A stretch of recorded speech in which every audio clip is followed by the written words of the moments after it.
عمر رضی الله عنه دی یو ورځ راغی د مسجد نبوي ته د شپې یو قاري ولید د قرآن کریم تلاوت کوي په مانځه ولاړ دی دا هغه شاته ودرېده هغه سورة تور شروع کړه والطور وکتاب مسطور وچی کله دې آیت راورسېده دا قاري چې ان عذاب ربک لواقع ما له من دافع یوم تمور السماء مورا ستا د رب عذاب واقع کېدونکی دی او دې ته څوک دفع کوونکی هم نشته دی او په هغه ورځ چې د اسمان به یو چورلک ووایي وی د عمر رضی الله عنه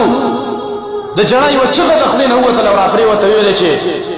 ورب الكعبه انه لحق زما د کعبې په رب باندې قسم چې قیامت ختما راتلونکی دی یا عمر په تا به واقع شي وی عبدالله بن عمر چې د زوی وی زه خواله رالمه وی دومره یې وجړلې لکه د سړي چې پلار مور او پلار مړه وي دومره یې وجړل وی او د هغې نه وروسته وی